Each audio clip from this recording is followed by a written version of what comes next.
Assalamualaikum warahmatullahi wabarakatuh. Perkenalkan, nama saya Oki Hari Pramana, bisa dipanggil Pak Oki. Saya mengajar kelas animasi. Saya akan menjelaskan sedikit tentang animasi ya. Yang pertama itu, apa itu animasi?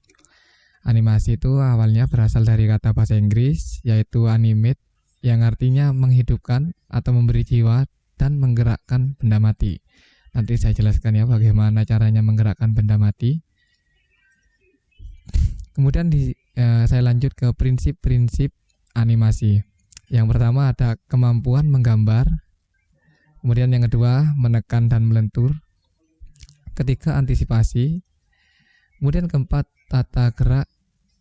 Yang kelima strike ahead and push to push. Yang keenam gerakan mengikuti. Yang ketujuh slow in and slow out. Yang kedelapan konstruksi lengkung. Yang kesembilan penentuan waktu atau timing. Yang ke-10 gerakan pendukung, ya ini penting. Yang ke-10 gerakan pendukung ini contoh ketika kalian menggerakkan karakter, ada seorang karakter mungkin yang melambaikan tangan di pinggir jalan ya. Jadi gerakan pendukungnya di sini adalah gerakan selain karakter itu sendiri yang ada di lingkungan sekitar. Contoh karakter melambaikan tangan di pinggir jalan, jadi lingkungannya di perkotaan ya. Jadi di lain sisi selain karakter ada gerakan pendukung mungkin seperti kendaraan yang kendaraan yang ramai melintas, kemudian ada orang yang berjalan, ada orang jualan atau daun yang gugur dari rantingnya seperti itu ya. Jadi kalau hanya karakternya saja yang bergerak, backgroundnya diem ya mungkin sedikit kurang realistis. Kemudian kita lanjut ke jenis-jenis animasi. Yang pertama ada animasi stop motion atau claymation ya, maaf kalau bahasa Inggrisnya memang kurang. Jenis animasi ini pertama kali ditemukan oleh Blackton pada tahun 1906. Saya belum lahir, bahkan kalian juga belum lahir. Blackton memanfaatkan tanah liat sebagai objek animasi. Contoh film yang memakai teknik animasi clay ini adalah film Chicken Run dan Shaun the Sheep. Tapi Shaun the Sheep tidak memakai tanah liat, melainkan memakai boneka. Jadi saya jelaskan sedikit bagaimana konsep pembuatan stop motion ini adalah bagi yang sudah tahu mungkin paham ya. Jadi Shaun the Sheep ini boneka kambing, dia ditaruh di mana gitu, mungkin ditaruh di titik A gitu ya, kemudian dijepret pakai foto cekrek, kemudian dijepret lagi, tetapi dia dipindahkan ke titik yang lain atau titik B, dipindah ke depan, sedikit dimajukan, dijepret, dimajukan lagi sedikit, dijepret, dimajukan lagi, dijepret, begitu seterusnya, nanti digabung sehingga dia terlihat bergerak ya. Itu yang dinamakan stop motion. Jadi beberapa jepretan foto yang ditata gitu, itu yang namanya stop motion, animasi stop motion. Kemudian yang kedua ada animasi 2 dimensi. Animasi 2 dimensi ini cukup populer ya di kalangan masyarakat, seperti contohnya Donald Bebek, Tom and Jerry, SpongeBob dan lain-lain, mungkin kayak Naruto juga 2 dimensi. Pembuatan 2 dimensi ini nanti akan ke praktek ya, kita praktekkan nanti di pertemuan berikutnya. Kemudian yang ketiga ada animasi 3 dimensi. Ini animasi 3 dimensi contohnya seperti animasi Sopo Jarwo. Kemudian ada Hetayu mungkin yang adiknya suka nonton, Upin Ipin juga ya. Kemudian di sini ada contoh, maaf ini tidak bisa saya putar. Ini adalah contoh objek 3 dimensi. Sebetulnya ini bergerak ya, ada lightingnya yang bergerak ya.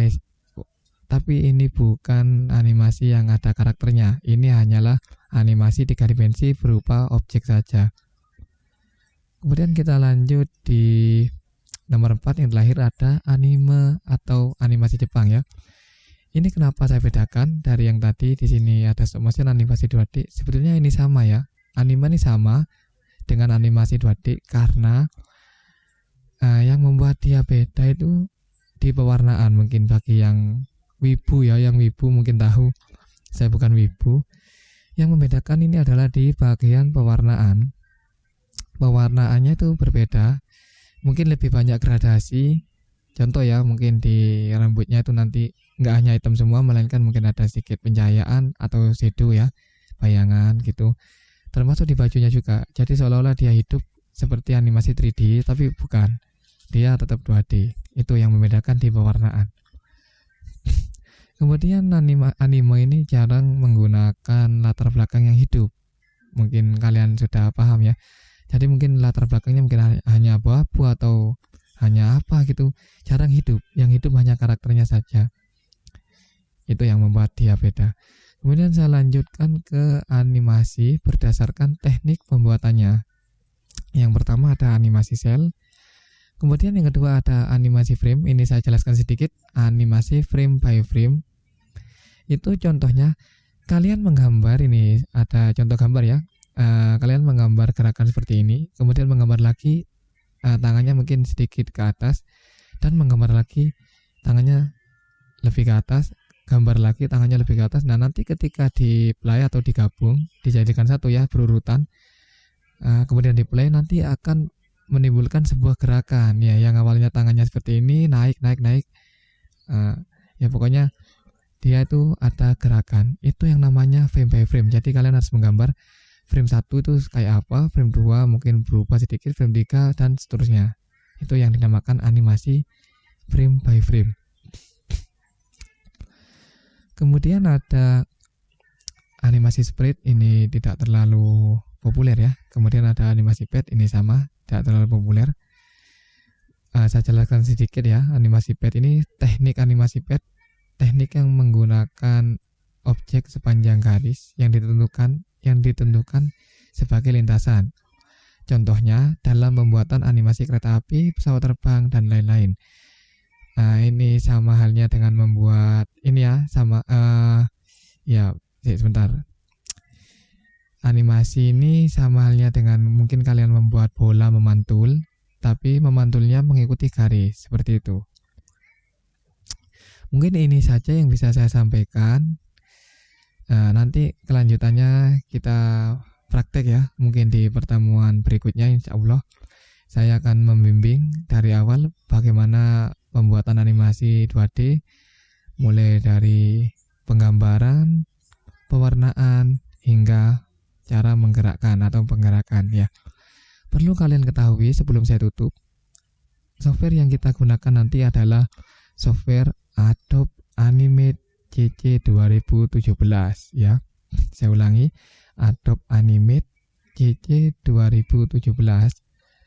Atau bagi yang laptopnya atau komputernya speknya rendah atau biasa dikatakan kentang ya. Laptop kentang atau PC kentang, kalian bisa menggunakan Adobe Flash CC 2015. Selain itu tidak saya sarankan karena memiliki perbedaan yang cukup jauh. Jadi biar tidak bingung, kalian bisa menggunakan Adobe Flash CC 2015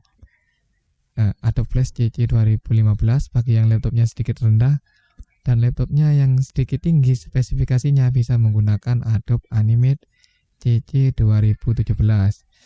Mungkin juga ada yang sudah bisa melakukan pewarnaan. Kalian bisa menggunakan Adobe Photoshop untuk pewarnaan, karena di sana lebih leluasa ya untuk melakukan pewarnaan, terutama di pewarnaan gradasi. Kalau di Animate mungkin belum bisa. Kemudian bagi anak yang sudah bisa menggambar karakter atau objek di Corel atau di Adobe Illustrator atau AI, itu tidak masalah. Kalian juga bisa melakukan pembuatan objek atau karakternya di Corel atau di AI. Nanti tinggal diekspor dan dimasukkan di Animate, tinggal digerakkan seperti itu ya. Baik, itu saja yang bisa saya sampaikan, kurang lebihnya mohon maaf. Kita bertemu di pertemuan selanjutnya, mungkin langsung ke praktek.